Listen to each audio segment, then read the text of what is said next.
Okay, people. So this, I don't know, man. This may have been one of the most anticipated things, right? It may have been that. The Fantastic Four First Steps. Right? It is directed by Matt Shakman. It is written by Josh Friedman, Eric Pearson, Jeff Kaplan, and Ian Springer. All right, the film is produced by Kevin Feige. Right, it is executive produced by Tim Lewis, Robert Kulza, Louise D'Espito, Grant Curtis. It is co-produced by Mitchell Bell, associate produced by Nick Pepin, Ryan Meandering, Lulu Dillon, and line production from Jordi Abaraka. Michael Giannio handled the music. Jess Hall was on cinematography, right? It is edited by Tim Roach and Nona Kodai. Sarah Finn did a masterful job with casting. Production design is Kazra Frahani. Art direction, we have Alex Bailey, Liam Gorgensen, Oliver Goodyear, Nick Gottschalk, Laura Miller, and Tom Whitehead. Jill Aziz took care of set decoration. Costume design is Alexandra Bryan. We have got... there are way too many people to mention on hair, makeup, and effects and all of that jazz. Boy, there's so many people. We just jumped to cast, right? That is probably the easiest, best thing to do, right? So, our Fantastic Four, right? Now, I feel people know, right? Maybe you don't, but there's four people, right? We have got Reed and Sue, right? Reed Richards, aka Mr. Fantastic, is played by Pedro Pascal. His wife, Sue Storm, is played by Vanessa Kirby, and she also goes by the Invisible Woman, right? Sue's brother is in the team.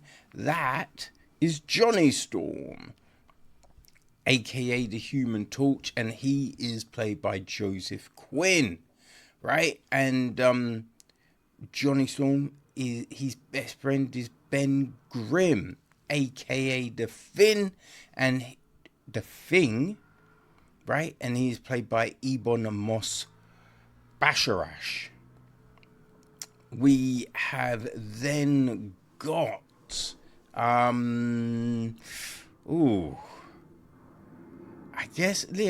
do Galactus, who is voiced by Ralph Ineson.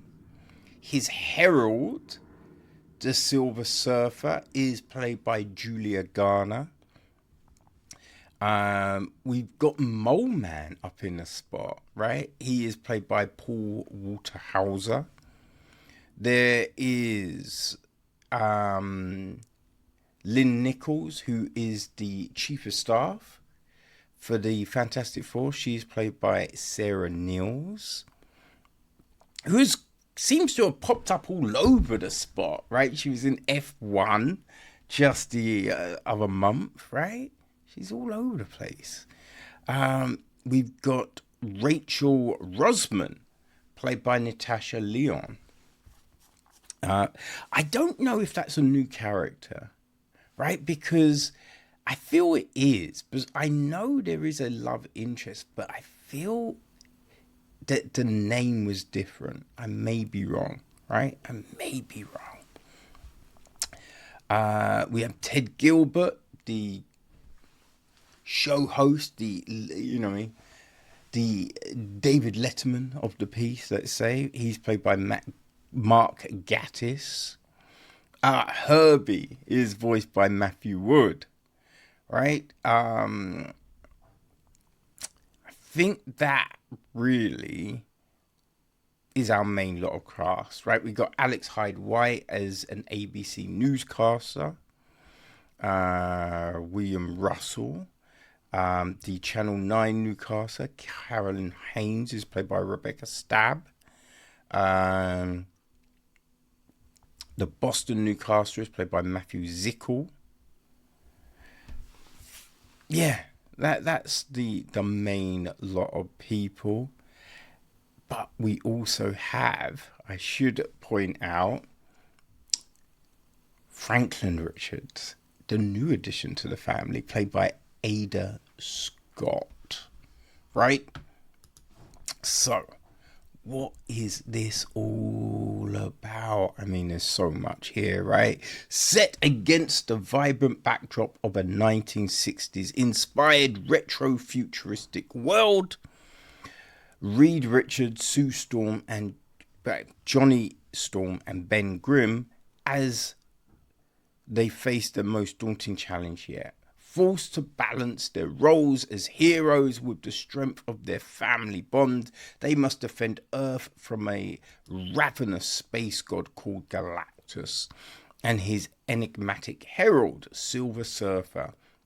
And if Galactus' plan to devour the entire planet and everyone on it weren't bad enough, it suddenly gets personal. Yo, oh my days. Right, so yeah, this was a big thing. This was not, right, in the Marvel universe as we know it. You know, that was, I think, the big thing with this. It's slightly, it's a different timeline kind of thing. It's Earth 828, right? So yeah, it's future, but kind of past. So it was this interesting aesthetic. Will it work? Right? How will this be? And man, just from jump, right? The look and feel of this film is, it's magnificent, right? It's friggin-nificent. It looks fantastic. We avoid the origin story, right? We avoid it because essentially this is the 5th Fantastic Four film, right? It's essentially that. Now you might go, I think you're wrong, right? Because yes, there were the 2 films, right? There were the 2 films from early 2000, right? For the Tim Story ones that just didn't work, right? And then you had the Josh Trank film in 2015. But before all of that, we had a 92 film, right? We had a Roger Corman film that never actually got released. I think there are some copies floating around. Like there's a trailer, you can see screenshots and everything like that. But it never was officially released. You know, it was one of those things, like people feel it's one of those things made to keep the rights, you know, because that's what the 2015 film was, right? It was something made and rushed through, right? They wanted a film, but it wasn't quite ready. They rushed it to keep the rights. You know, we see it a lot. I believe that was kind of the case with Spider-Man 3 to some extent, you know. this thing happens. So yeah, essentially this is the fifth film, right? The fourth but fifth. So there's a lot here, right? When Marvel bought Fox, I mean, I feel that, Disney bought Fox, right? Essentially they got it because Fox had the X-Men, they had Deadpool, they had the Fantastic Four, and a few other characters locked down. So they get them back, right? And plus all the other stuff. I mean, there's a whole world of other stuff, right, that was there. So Disney then gets that, right? Like Alien and Predator. You get all of these things now. But obtaining Fantastic Four and X-Men, that was a big one. And it was announced, right? We're going to make a film. But how do you do it? And yeah, so this is the thing. We set it in this world. And this world, it looks and feels incredible. Right? You have, like, they've got record players kind of thing. They've got like these, when you see footage of the computers from the 60s, and they're these big machines with buttons and lights, and they were very loud. Like, we kind of get that kind of aesthetic. These big things, these big computers, these lights and buttons, but it all looks a little streamlined, right? A little slick, a little fancy. So it's that kind of weird hybrid, right, of the past and the future all coming together, right? It kind of reminds you of the what was it called? You had those things, like over in the UK we had this show called Tomorrow's World, right, which was always a little, like, you'd get these kind of looks at what they thought was the potential, right? Early look at things, early models of things, that some that actually got done, some didn't. So you had that in the States. I mean, what is it? The World Fair in Chicago, right? The Future City. I think it was featured in the first Iron Man, right? But you had that, and this film kind of reminds you of that to some extent, But we have a great setting, right? We have a great look. That doesn't make a full film, right? You need the cast, you need the story, there's so much more. And, right, the Tim Story Fantastic Four doesn't work because the casting is all wrong. You know what I mean? Like, it just doesn't feel right.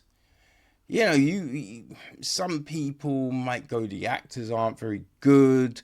It's not necessarily the actors. It's just they're not right for these roles. But these casting, oh my Lord. This casting is fantastic. This casting is so good.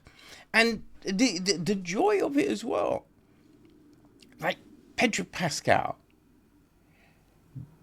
he's not being Pedro Pascal. Like, no one's being them. And I think that's one thing that you can get sometimes, right? You get characters just being themselves. Now, you might not think this, but to me, Will Smith was just Will Smith in Suicide Squad, right? Or the Suicide... I forget which is which, but the first one, right? He's just Will Smith, and they make him...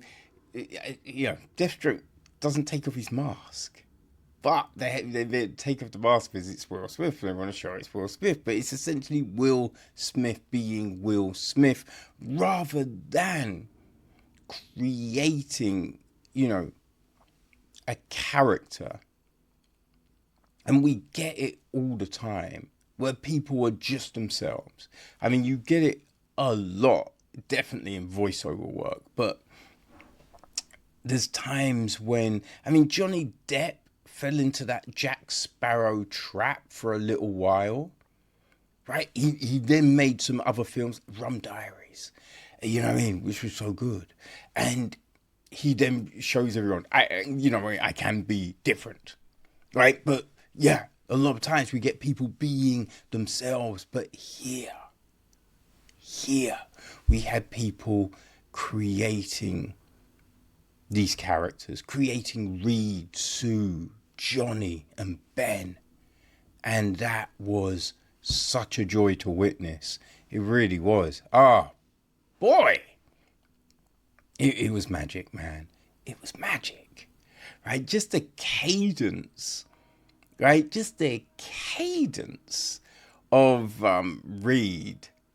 Ah, right? Because you just think he's this guy that thinks about so much, and right, the way his mind must work.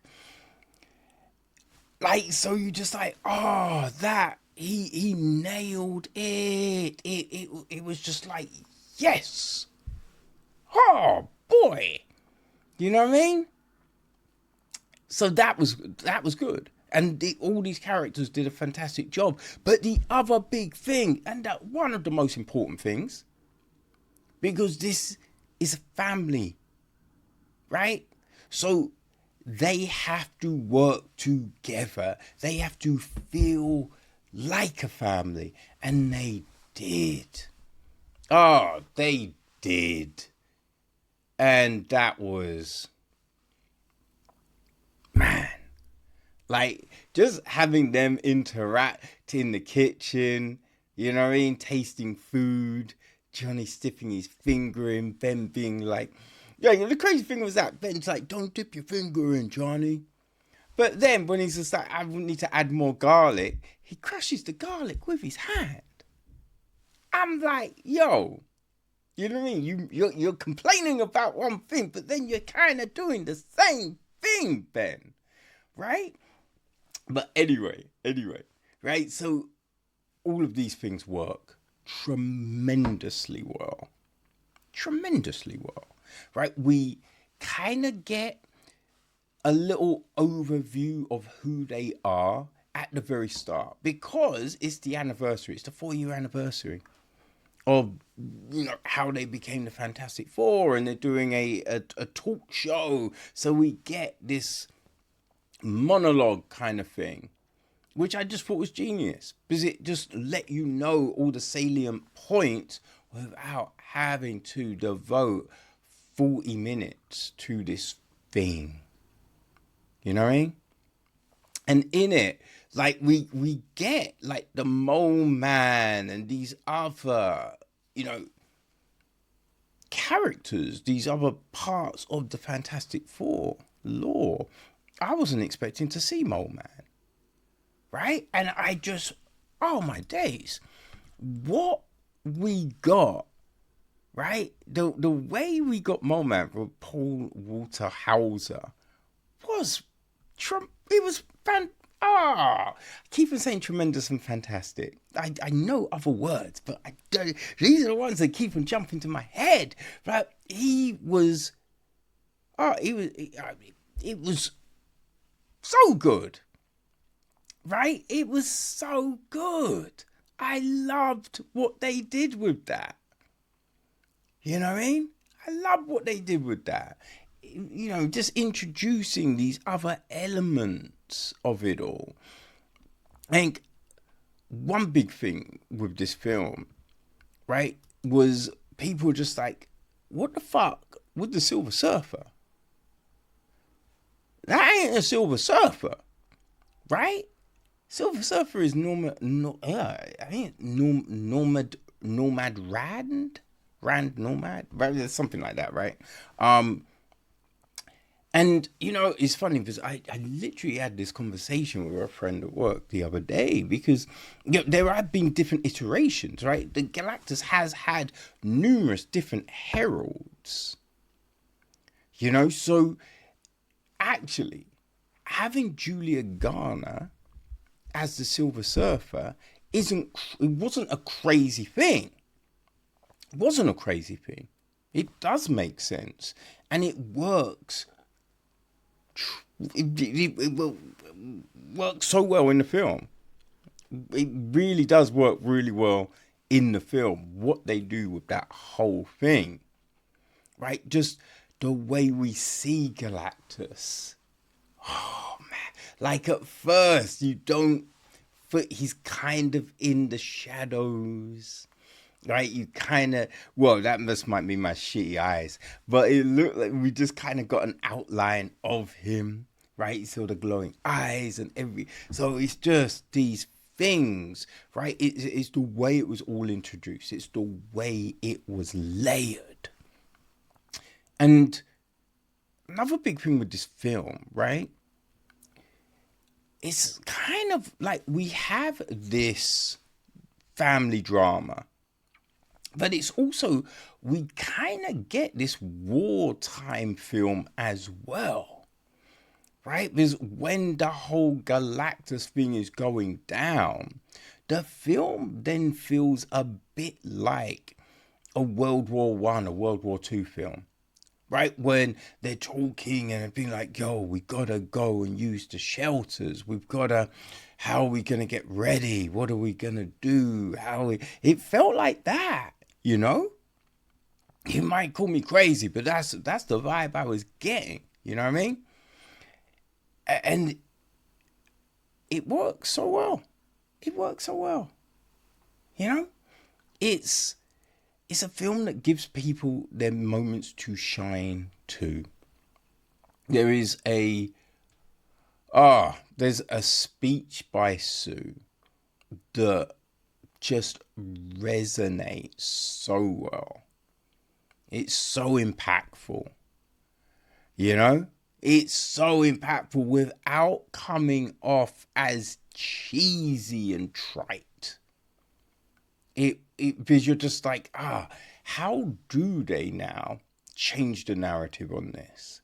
And this speech was, it was really good. Right, we have this great moment. You know, Ben is great all the way through, but there's this really, lovely moment with Ben. There's Johnny gets to shine.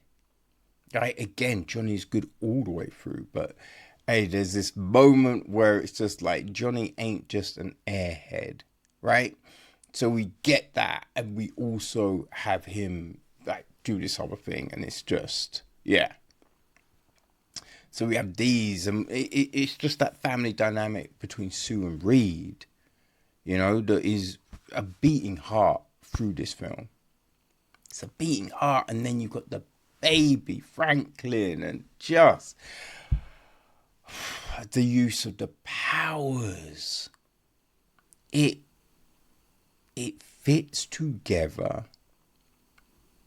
It fits together like that perfect puzzle. And then once you put that last bit in and you see the picture, because for whatever reason you forgot what it looks like, and then you see the picture and you're like, oh boy. Love it. And as I said, look, there was trepidation, right? It was anticipated, but there was trepidation here. It's the 37th film in the MCU, right? Some people say that, Marvel been slipping. I feel, it's more of a what you gravitate to, But I think Fantastic Four, right? Where it comes down to taste and all of that, I think Fantastic Four is one of those films that will impact people on a universal front. I believe, there's just so much here. There's so much here, right? As I said, look, we got this family drama. We have, this retro future, right? We have this wartime planning. We have also got morality, right? We have this morality tale, you know, this kind of resurrection, you might say. It is,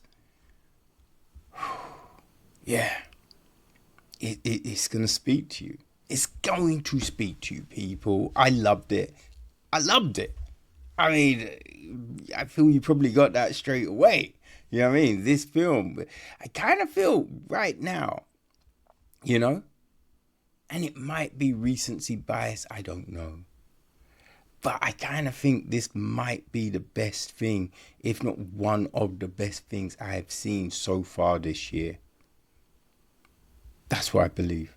This film is, man, it just, and I don't love the Fantastic Four, right? I really, really enjoyed Jonathan Hickman's run, right? I love that, and the way he introduced the Future Foundation and just all of this. I love that. I think I tried the Mark Waid run, right? I had dipped in because friends had told me, I love Fantastic Four, and I tried it. Just didn't resonate with me. But Hickman's run, I loved. But I haven't read it since. So it's not one of those things where, you know what I mean, I had this prejudice, right? Like, I was always going to love it. It wasn't one of those, right? So I'm kind of going in with how's this going to work? And it really worked for me. And this is coming off of Superman not last week, the week before, right? Which, you know, there was bits in Superman that I thought was really good. Like that speech he has with his dad, with Uncle Ben. Not with Uncle Ben, with Pa Kent. That's it. I thought that was just the backbone of the film. That was, you know, great. But it didn't fully do it for me. But this Fantastic Four, man, this one hit right. This one just connected with me on every single level. The way the score works in this film,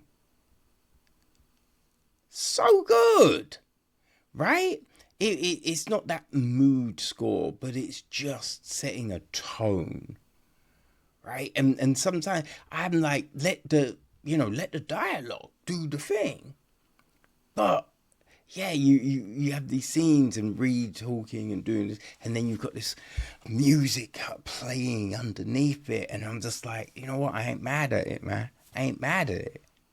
It's working. It's working so well. The camera work, right? There's a bit when Reed is like going all over. It's just the way they use focus and bring you in and then take you to like Galactus's point of view or someone else. And it's just these components all come together to give us this thing, right? This thing that shines like a motherfucking beacon. This is the lighthouse bringing motherfuckers home to Marvel. That's what this is, people.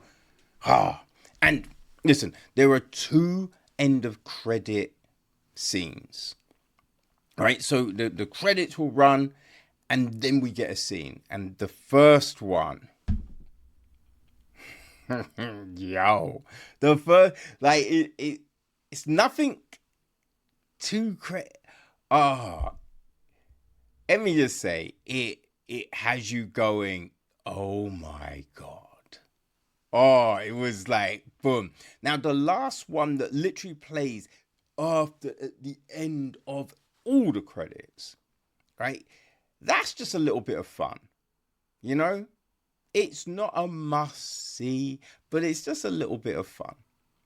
But yeah, the first end of credit scene, do not leave without seeing that.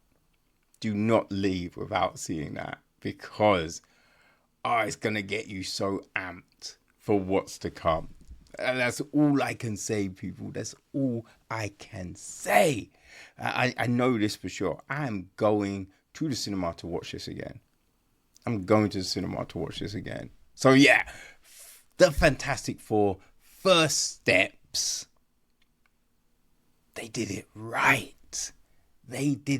And now, as I said, someone wasn't just gung-ho Fantastic Four.